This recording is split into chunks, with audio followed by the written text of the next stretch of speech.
Hey guys, if you're planning to take the December 2024 exam, you're probably looking for the types of problems that you potentially could see in the math portion of the new digital SAT. We're going to review one of several problems that you potentially could see for the exam coming out December 2024. And to prepare for that, we're going to review several videos and go over different types of problems that you potentially could see for the math portion before actual test day. So make sure to hit that subscribe button and let's get started. Before we get started, I want you to note the disclaimer listed above and make sure to review the following question and try to see if you can answer the problem yourself by pausing this video and unpausing so that way you can see how you solved the problem and see if you actually got the correct answer. Okay, now that you're done reviewing the problem and making sure that you get a potential answer, let's review this problem together. The problem says a local soccer league has 500 total players registered at the start of the season. A survey is conducted by randomly choosing 100 players to go ahead and find out whether or not they would prefer to play games during light rain or postpone until clear weather. In the survey, 35 of the players expressed a preference for playing in light rain. So 35 of those players of the 100 that were surveyed went ahead and said that they prefer rain. The margin of error is told to you in the survey as plus or minus 3%.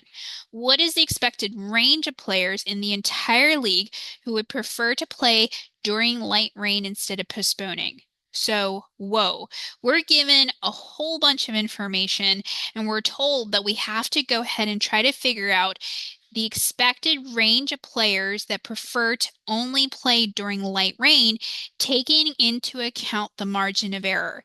This is not a type of problem that you could simply just type into Desmos and solve. So one of the predictions that we plan to see for the new digital SAT coming out in December is the idea of integrating percentages into word problems to help you not really hone in on using Desmos to solve lightly. So let's try to solve this together. First of all, we're going to calculate the percentage of players that actually prefer to play in the light rain. And what is that percentage? Well, remember, we have 100 players that were surveyed. And of those 100 players, 35 went ahead and they said that they prefer light rain. So we can calculate that percentage by saying 35 divided by 100 and saying that's 0.35, or we can go ahead and say that's 35%.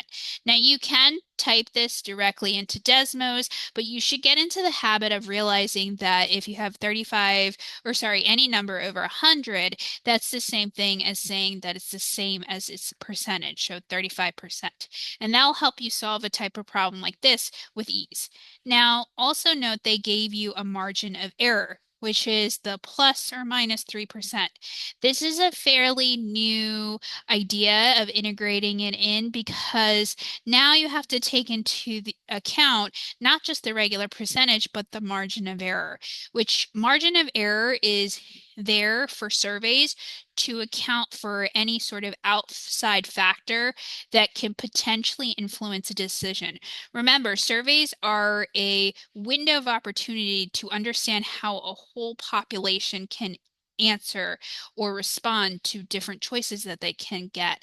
But we have to also account for outside factors. For example, people could have answered a survey and not really read the question. They might have felt rushed. Another factor that can come into play is people might overestimate that they want to play in the rain or underestimate that they would play in the rain. So to account for this, they have margin of error. So we have to collect or calculate the margin of error. So the margin of error, to calculate that, remember they gave you plus or minus 3%. So you have to calculate what's called the lower bound and the upper bound. And the lower bound, the way that you calculate that for specifically those that prefer light rain, is you go ahead and you say 35% of or minus the 3%, not of, but minus the 3% for the lower bound. And then for the upper bound, you take that same 35%, but this time you're going to add 3%. So you could take both lower and upper into account. You can go ahead and type this into your calculator, or you could just do some easy math and go ahead and say that this is 32% on the lower end, and then on the higher end, it's going to be 38%. Okay, so now that we've calculated that, remember the question doesn't ask for the percentages. And based on the answer choices here, you can sort of figure out that they're not actually asking for the percentages. They're asking for the expected range of the actual players there. And because of this, we can go ahead and calculate the range. To calculate the range, you can go ahead and say that we need to account for the two potential lower and upper range. So we have the lower range and the upper range. We're going to go ahead and take the two values that we just found out for the lower and the upper, and we're going to plug that into here. So we have 32% and on the upper end, 38%.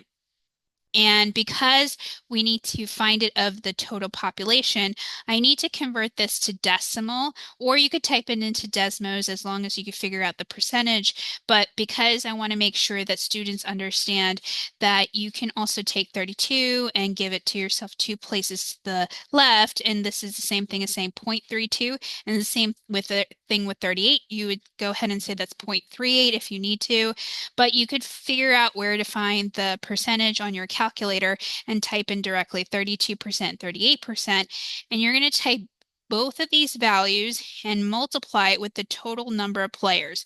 And in this case, the total number of players in the league is 500. So we have 32% times 500 and 38% times 500. Go ahead and calculate those, and you get 160 on the lower end and 190 on the upper end. Now, I would go ahead and say that's answer choice C based on what we collected. Now, please note that margin of error is an estimate, so which means that you're going to have a range like we found here. But because this is a multiple choice problem, and if I was low on time, you could see here if I calculated 160, none of these have 160 except for answer choice C. And I know 160 is our lower bound. So in reality, if I was given a problem like this and I knew that I was hitting that 1 minute mark, I would go ahead and just select C for timing purposes, because I don't need to collect the upper one because it's not given in all the other ranges. However, if you aren't sure and you need to confirm and you do have more time, I would go ahead and calculate that upper range to get that 190. So I hope this problem helped understand how they can potentially integrate percentages into word problems that are a little bit more complex with topics like margin of error. Make sure you hit that subscribe button and make sure to hit that like button for more videos like this to see for your upcoming exam. Hey, Geeking Out on STEM family, guess what? We want you to hit that subscribe button. Why? Because we'll be producing more content just like this for the AP Biology exam and the new digital SAT exam. By subscribing, you'll be getting exclusive, up-to-date tips, tricks, and secrets for both exams. Also, if you're a parent, a teacher, a homeschool instructor, or a student, you might be looking for affordable and exclusive digital products to help improve multiple choice questions, free response questions, or question bank questions related to both the digital SAT or AP Biology exam. We have them here. Make sure to check out our link tree in our bio for curated resources that you won't find anywhere else. These unique resources are designed to help you raise your score. By hitting the subscribe button, the more subscribers we get, by the way, the more videos we can make. So make sure to join our family to ensure that you get a perfect score for both exams. We can't